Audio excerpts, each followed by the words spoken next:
रात की वजह से ना थोड़ा नहीं कोई ऐसी ऐसा गुरुजी भी अलाउ करते हैं। नहीं जब दूंगा ये लो उसको ले लो। नहीं लोड नहीं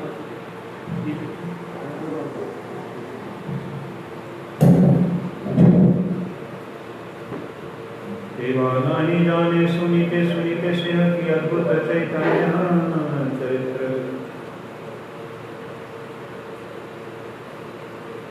सुनीते सिंह की अद्भुत चैतन्य चरित्र कृष्ण उपजीवे रति बुझी विरसनिति सुनीते हरे वर्णित।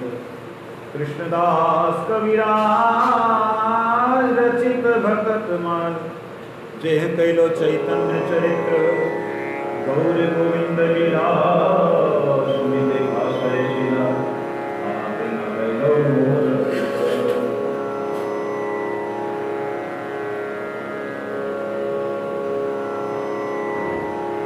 इसको यहाँ सजा मिलती है। जब कथा होगी तो यहाँ रखने से तो मालूम बात पड़ेगा चिल्लाता नहीं इससे मैं आएगा। यहाँ पे जो प्रसंग चल रहा है बहुत ही दिव्य प्रसंग है। इसमें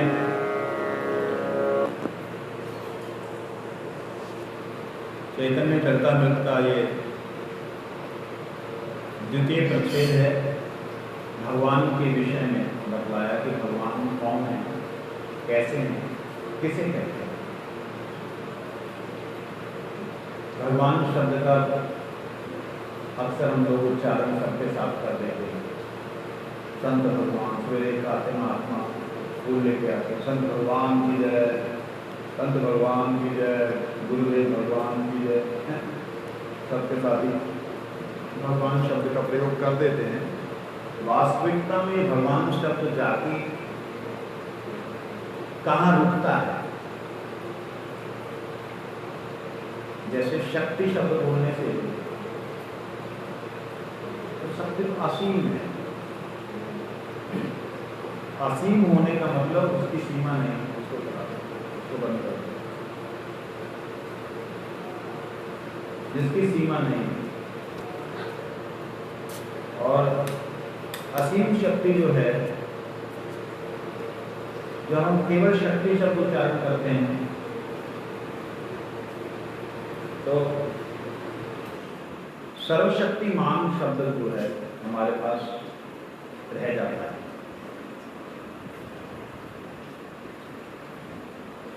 सर्वशक्तिमान जो शब्द है वो है भगवान, केवल मात्र। जैसे उदाहरण के लिए सूरज की रोशनी आपको प्रकाश तो देगी, आपको उजाला तो देगी, ताप भी देगी, अग्नि भी देगी, जो आपकी जरूरतें सब पूरी कर देगी। लेकिन सूरज की रोशनी आपको अपना स्वरूप नहीं दिखा सकती, क्योंकि उसका स्वरूप निराकार है। रोशनी का कोई आकार नहीं है। ऐसे ही शक्ति जो है, तो जब हम शक्ति शब्द बोलते तो उसके तीन तरह के उसके वो रूप आते हैं। एक तो ये कि शक्ति निराकार, उसका कोई आकार नहीं। एक है शक्ति जो मूर्तिमान है। जैसे अभी हम लोग अंदर बैठे हैं, हमको प्रकाश किसका मिल रहा? हमने अपनी लाइट नहीं जलाई, हमको प्रकाश किसका मिल रहा है? सूर्य। क्या वास्तविकता में सूर्य का प्रकाश मिल रहा है? प्रकाश तो नहीं है ना सूर्य का, ये आभास है सूर्य का, लेकिन है सूर्य का प्रकाश ना। इस तरीके से शक्ति जो आभास के रूप में प्रतीत होती है वो निराकार होती है, उसका आकार नहीं होता। वो आपकी बुद्धि के रूप में है, बुद्धि रूपेण संस्थिता, मातृ रूपेण संस्थिता, ऐसा करके वो अलग अलग रूपों में संस्थिता स्थित है, वो शक्ति। लेकिन शक्ति का स्वयं का भी रूप है। जैसे ये रोशनी है, अगर हम किरणों को देखेंगे तो किरणों का अपना रूप है, किरणों का अपना रूप है, कैसे हम समझेंगे? देखो प्रैक्टिकल समझने, मेरे से ये क्वेश्चन किया था बेल्जियम में किसी ने, कहते आप क्या करने यहाँ पे आए? मैंने कहा भगवान का प्रचार करने का, तो भगवान तो है नहीं। तो मैंने कहा आप क्या कह रहे हैं? कहते only consciousness is here, consciousness ही रहती है, चेतनता ही रहती है, तो उस परम चेतन का नाम ही भगवान है। कहते इसको कि आप उसको मतलब आप गॉड कह लो, मैं इंग्लिश में बोल रहा था, तो आप लोग गॉड कह लो, बट उसका कोई आकार तो है नहीं।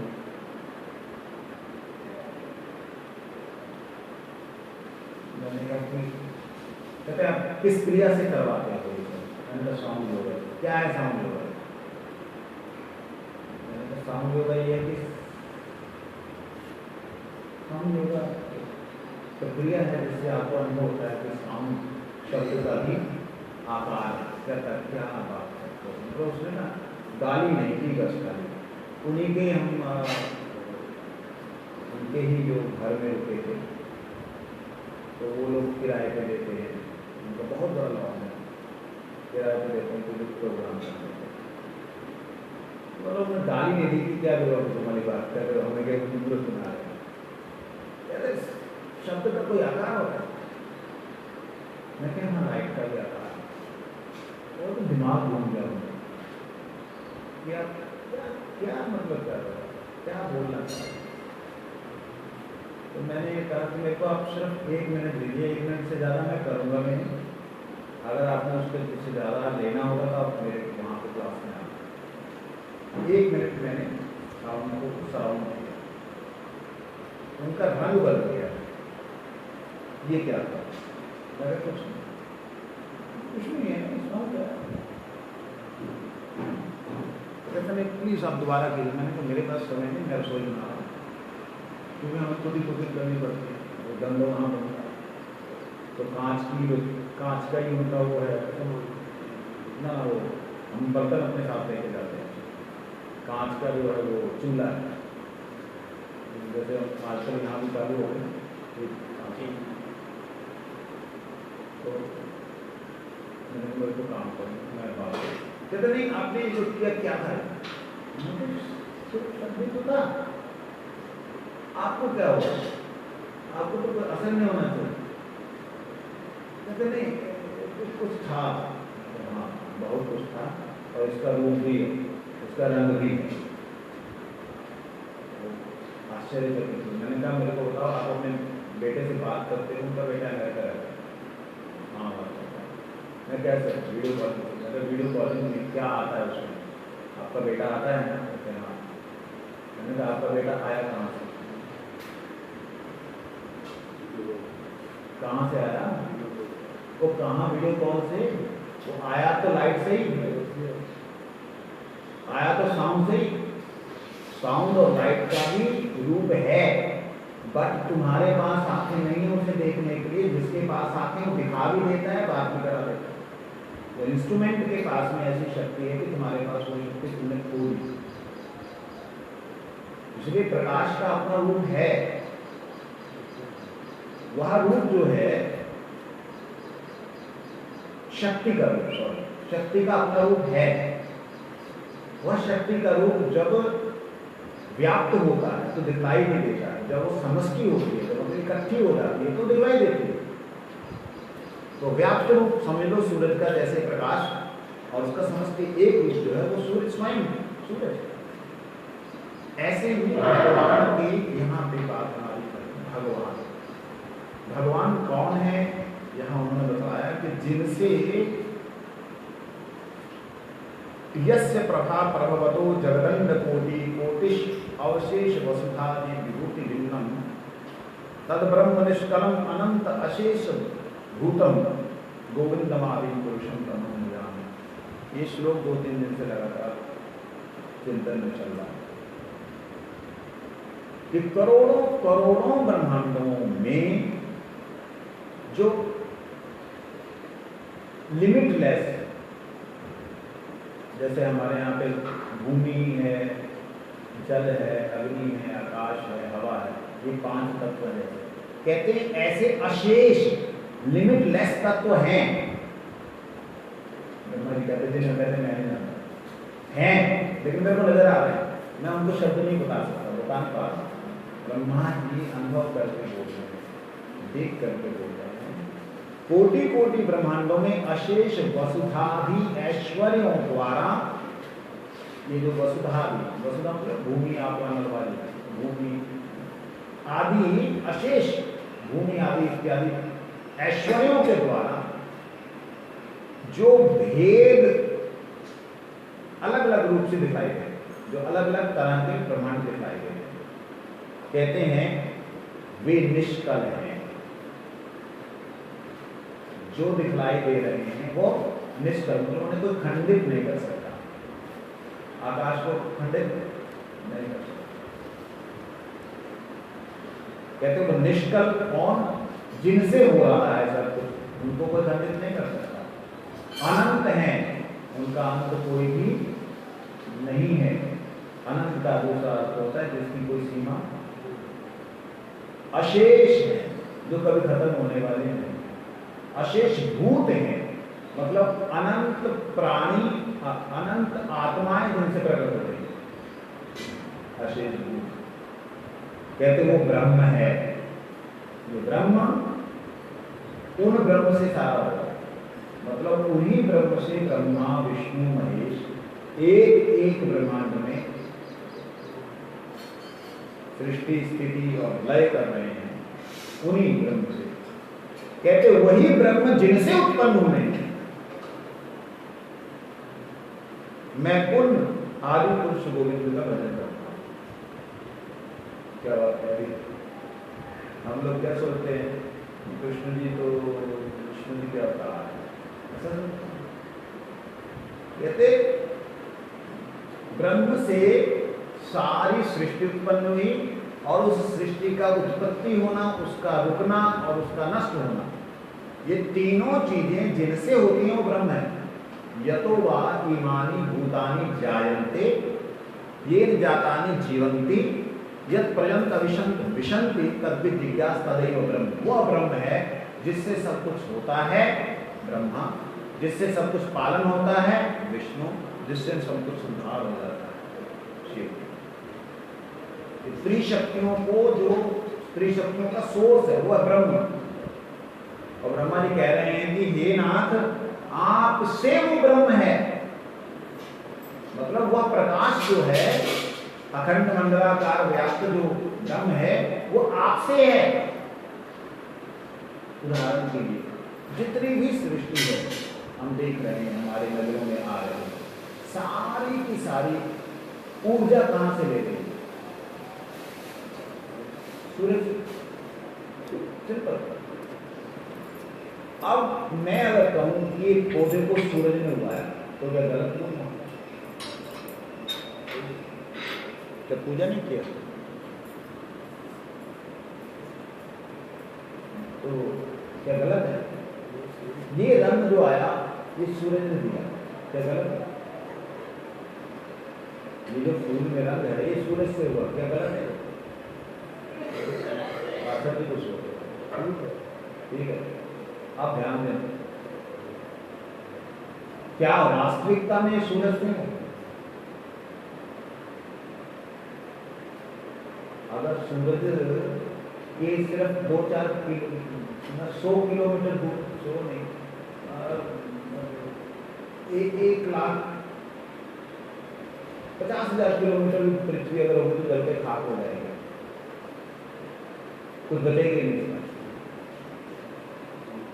तो फिर ये सूरज से हुआ, सूरज से तो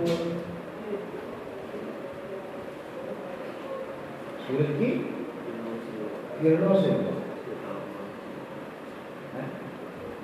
उसकी रोशनी से हुआ। अब जो रोशनी से हुआ तो वो उसी से हुआ, माना तो नहीं गए। लेकिन वास्तविकता में सूरज कहता है मैंने नहीं कुछ किया, ये मेरी किरणों का काम है। और किरणें कहती मैं तुमसे हूं, ये तुम्हारा काम है। इसी प्रकार से ब्रह्म जो है वो सारे ब्रह्मांडों के अंदर सृष्टि स्थिति और लय का कार्य करता है, ऑटोमेटिकली होता है। परंतु वो ब्रह्म जिसका है, जिसका वो प्रकाश है, वो ब्रह्म जिसका प्रकाश है, वह प्रकाश गोविंद का है। गोविंद विष्णु से नहीं है, विष्णु गोविंद से है। ये एक विशेषता है भगवान श्री कृष्ण। कृष्ण अवतार 999 बार ब्रह्मा के एक दिन में होते हैं। 99 बार, 999 मतलब 90 मतलब 9 हाँ 1 भगवान कृष्ण के अवतार होते हैं। वो सारे विष्णु अवतार। एक जब भगवान का स्वयं का रूप आता है, वो है गोलोक वृंदावन, नित्य रूप भगवान का नाम है गोलोक। वहां से जब अवतीर्ण होते हैं तब भगवान स्वयं आते हैं।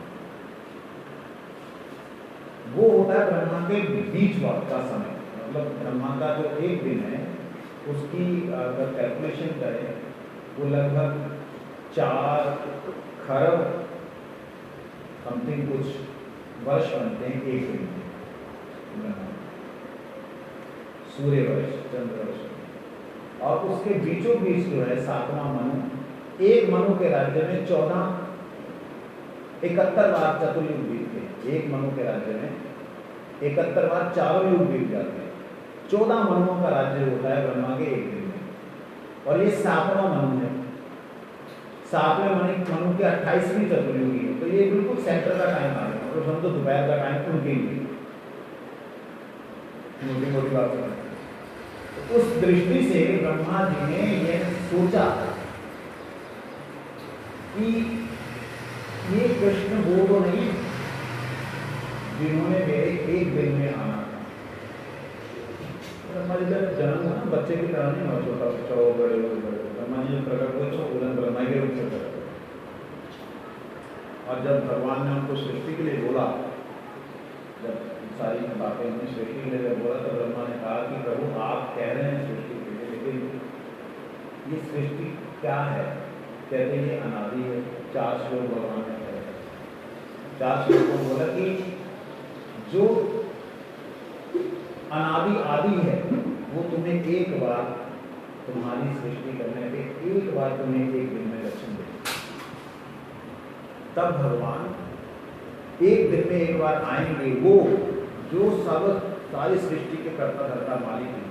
इस भाव में भावित होकर ब्रह्मा जी ने भगवान के बचनों को, ग्वालों को और छड़ी छीकों को उठा करके चोरी करके गुफा में रख दिया। मालूम है कथा ये बात? तो ये समझने के लिए क्या ये वही है?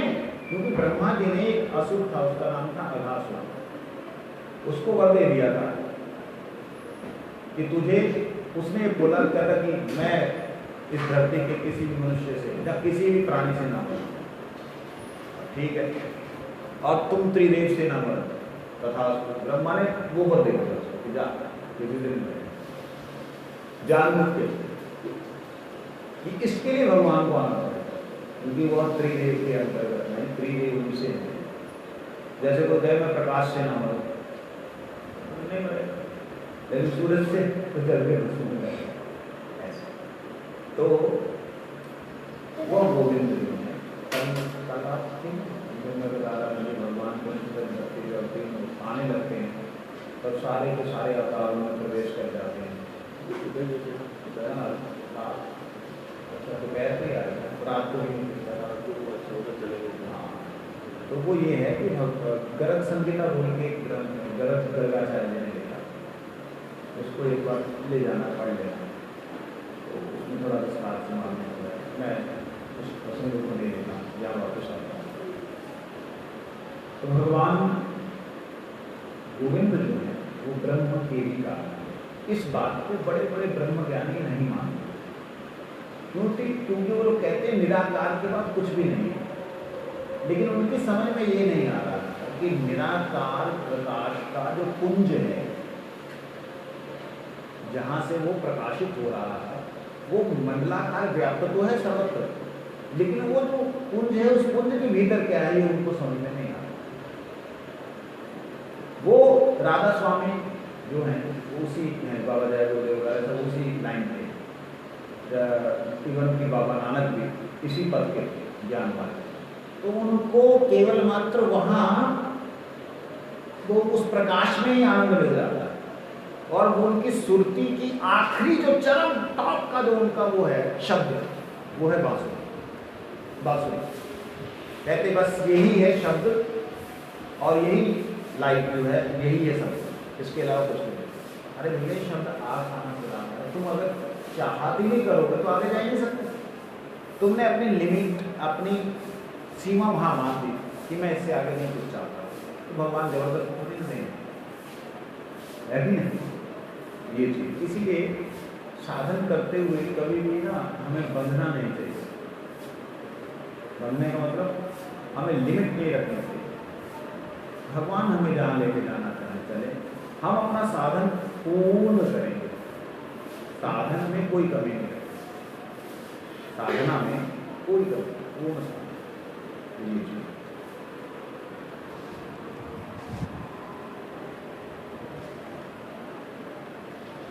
मुनयो वाद वसना श्रवणा ऊर्ध्वमन्थिनं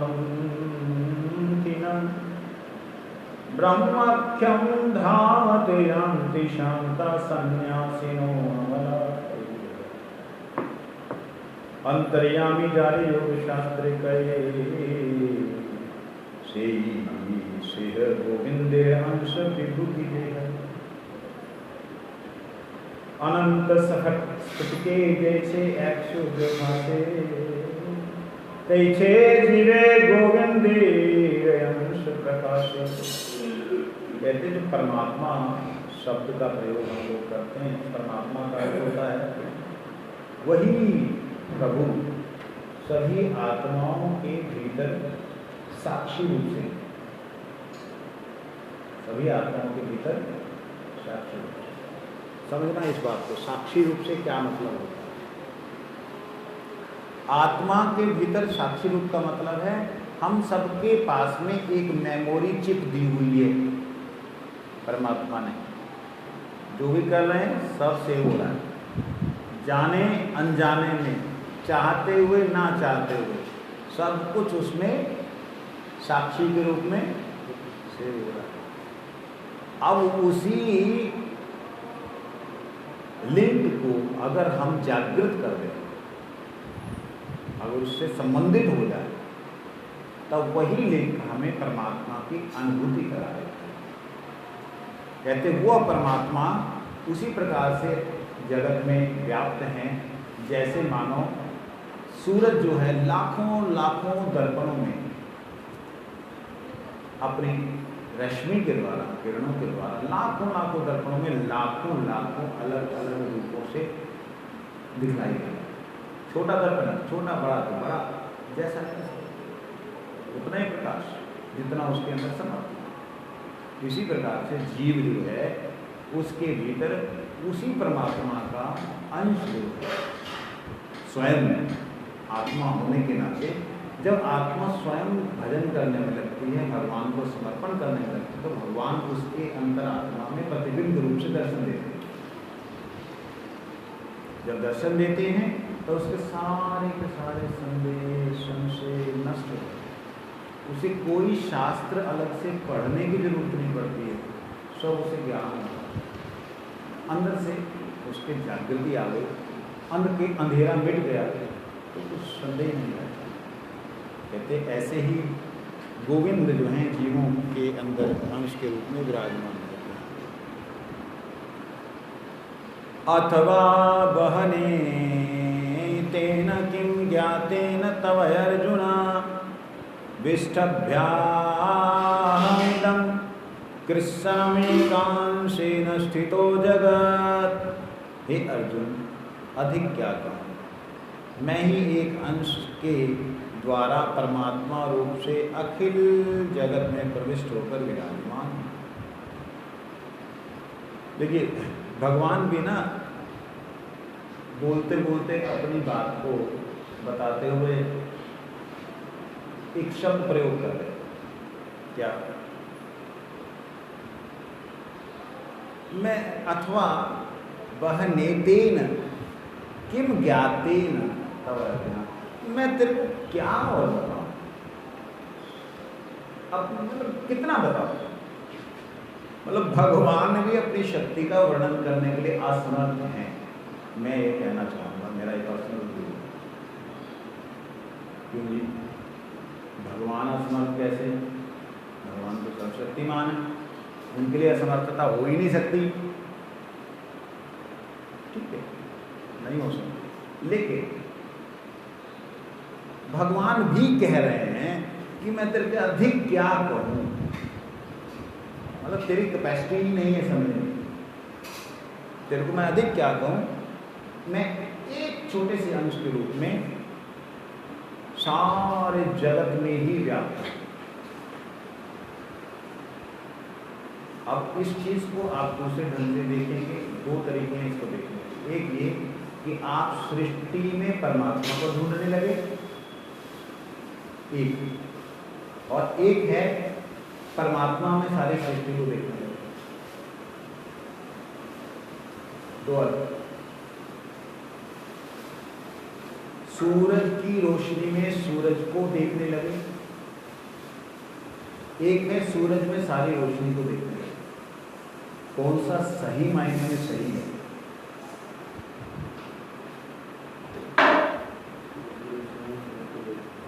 सूरज की रोशनी में सूरज को देखना, ये इनके मत से सही है, लेकिन मेरे हिसाब से सूरज में सूरज की रोशनी को देखना।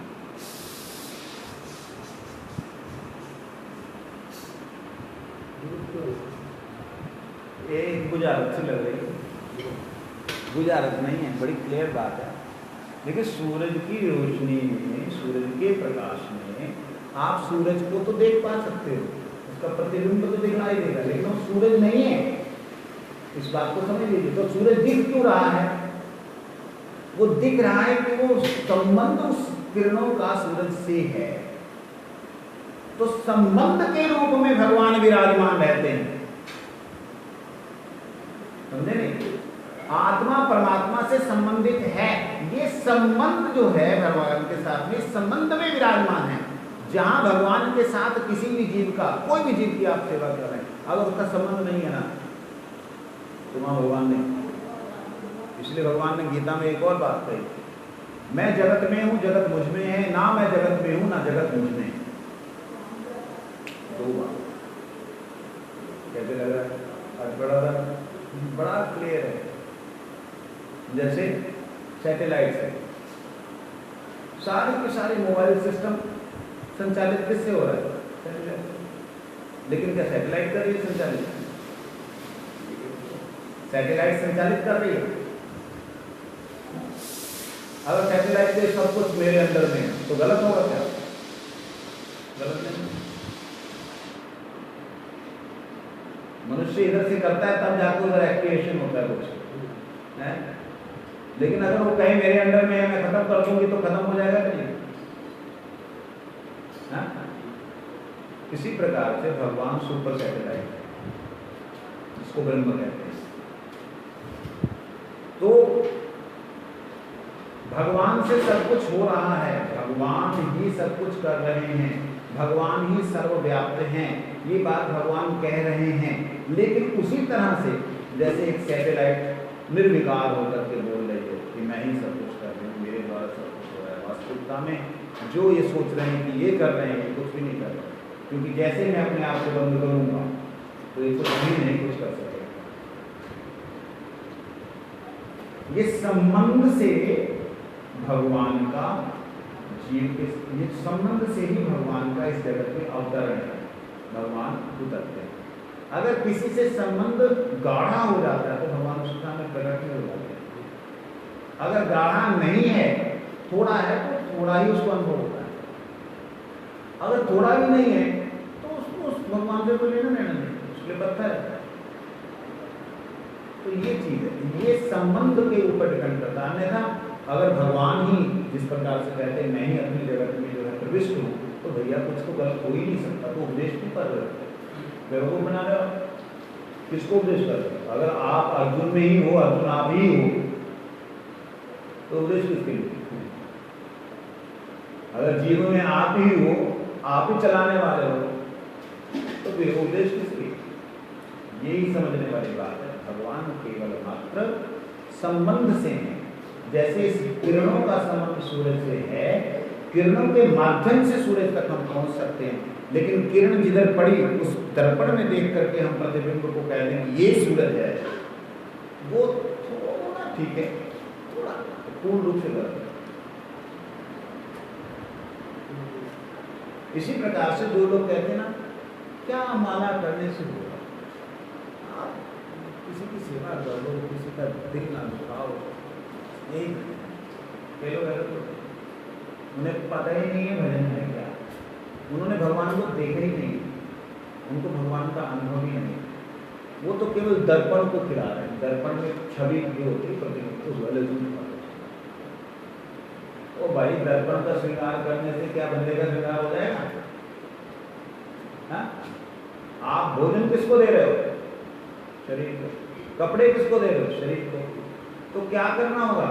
इसके साथ भगवान का नाम सुनाओ, उसका संबंध भगवान से जो है उसको जागृत करो, उसे स्पर्श करो, तब उसका कल्याण होगा, आपका कल्याण होगा।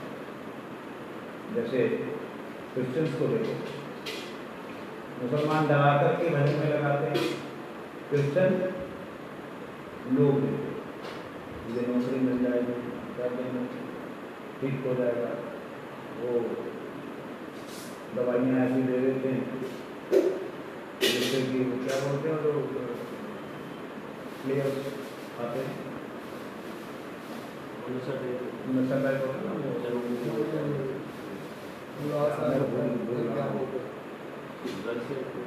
ड्रग्स होती, लेकिन वो स्पेशली होता है जिसमें बर्तन शरीर में होती जाती है।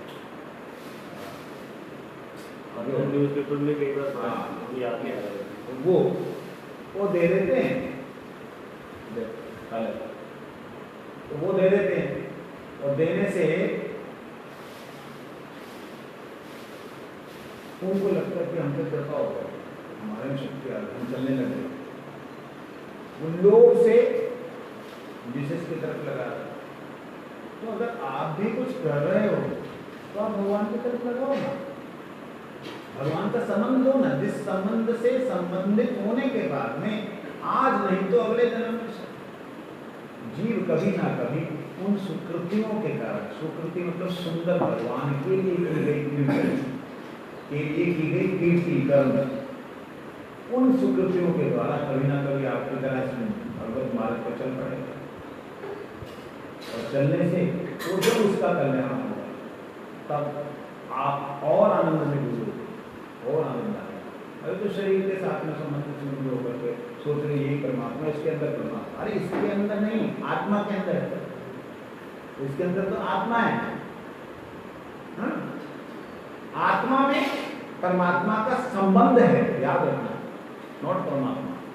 परमात्मा की छवि तो दिख रही है, लेकिन परमात्मा का संबंध है। उस संबंध को जागृत करने के लिए भगवान का नाम ही एकमात्र सूक्ष्म है जो वहां प्रवेश कर सकता है। तो ये बात भगवान कहते हैं कि एक रूप से मैं जगत में अरे सुने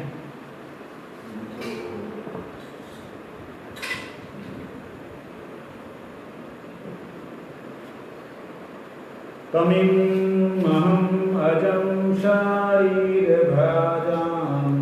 हृदि धिष्ठिम् आत्मकल्पितां प्रतिदृशमिव नेकधार्कमेकं समधिगतोऽस्मि विधूतभेदमोहः। भागवत में प्रथम स्कंद के 9वें अध्याय के 42वें श्लोक में आया है, भीष्म ने कहा, हे कृष्ण, एक ही सूर्य जैसे प्रत्येक चक्षु के विषयभूत भिन्न भिन्न वस्तु के रूप में प्रतीत होते हैं, उसी प्रकार आपके एक अंश रूप परमात्मा प्रत्येक देहधार के देहधारी के हृदय में विराजमान होकर पृथक तत्व के रूप में अनुमित होते हैं, अनुमानित होते हैं, दिख रहा है।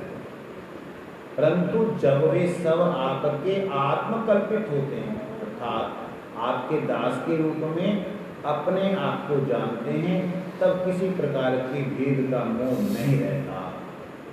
परमात्मा को आपका अंश जानकर उसी प्रकार विगत भेद मोह होकर मैंने भी आपके अजन्मा स्वरूप के ज्ञान को प्राप्त किया। ये जो भीष्म पितामह जी की बात है ना, बड़ी ही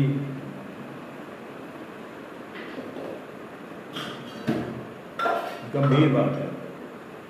कहते हैं प्रभु सूर्य प्रत्येक चक्षु के विषयभूत, मतलब विषयभूत का मतलब होता जैसे आपके लिए ये करताल इस वक्त एक सब्जेक्ट है ना, तो प्रत्येक चक्षु के द्वारा सूरज देखे जाने पर भिन्न भिन्न वस्तु के रूप में प्रतीत होता है। जैसे सूरज फूल में आया, फूल का रंग ऐसा हुआ, सूरज का रोशनी इसमें आई, उसका रंग ऐसा हुआ तो सारे का सारा सूरज के प्रकाश से ही। वास्तविकता में देखा जाए तो सबने सूरज को देखा है, जिसके ऊपर किरणें पड़ी उसने सूरज को देखा। मेरे शरीर पे किरणें पड़ी, आंखों पे मैंने किरणें नहीं पड़ने, तो आंखों से मैंने सूरज को, लेकिन शरीर के ऊपर किरणें पड़ी तो शरीर ने उन किरणों को ऑब्जर्व किया और उसके अनुसार इसने अपना रूप बनाया। नहीं समझे?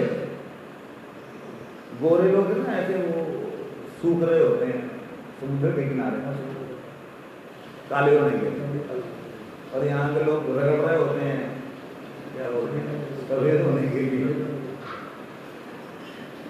तो सूरज जो है वो जिस भी तत्व को दिखलाई दे रहा है, ध्यान दीजिए, जिस भी तत्व को दिखलाई दे रहा है और जिस भी तत्व में चेतन सत्ता है, चेतन सत्ता में आत्मा,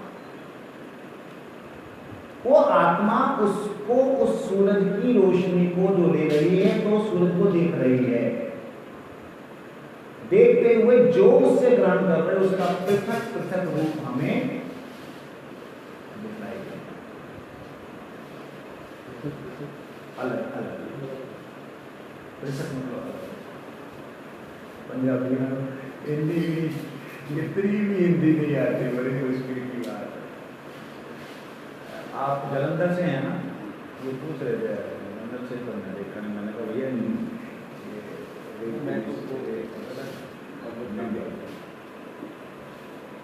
तो देखिए आज मैं पहले तो लुधियाना से,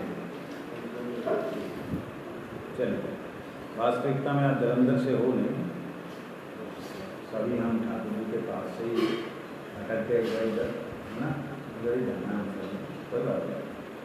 मैं तो जलंधर की जेल ही है, क्या कहते हैं, जेल है, जेल में वैसे जेल अंदर है, इसका नाम भी जेल अंदर, जाल के अंदर, जल के अंदर, जेल के अंदर, ठीक है। चल कहते हैं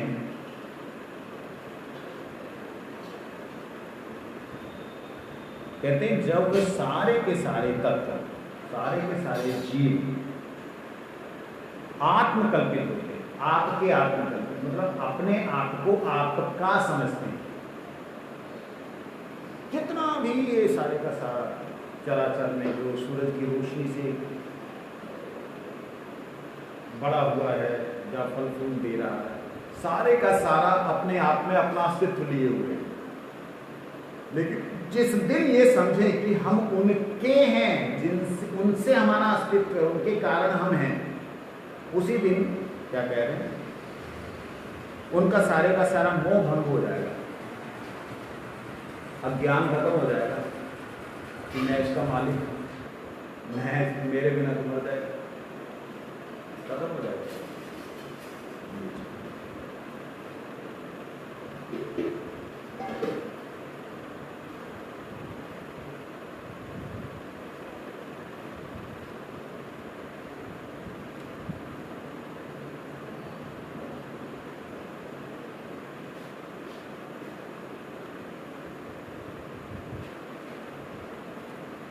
यही तो गोविंद साक्षात चैतन्य गुसाई जीवन स्तारिते छे दयालु आरना। कहते वही गोविंद साक्षात चैतन्य महाप्रभु, जिन गोविंद का वर्णन अभी करते हुए आ रहे हैं वही चैतन्य महाप्रभु क्यों आए, किसलिए आए, ये बात हम नेक्स्ट धीरे धीरे करेगा तो बहुत आगे।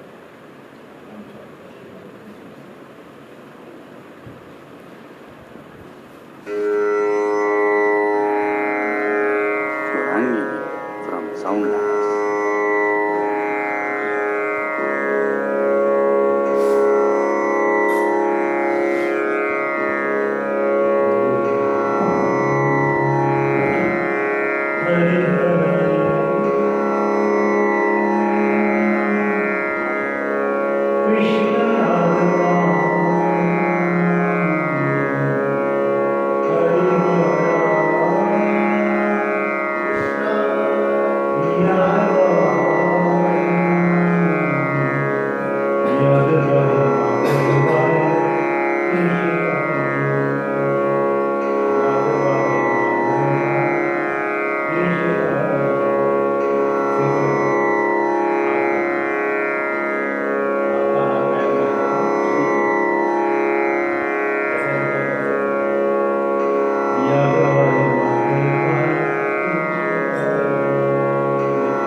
नमामि।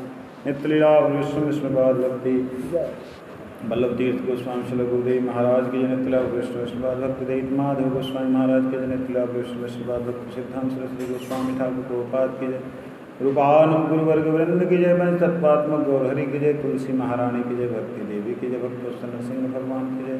भक्तराज प्रहलाद महाराज की जय। हरिनाम प्रभु की जय। हरिनाम संकीर्तन की जय। चैतन्य चरितामृत की जय। गौर प्रेमानंद हरि हरि बोल। जय जय श्री राधे। जय राधे श्याम सब लोगों को।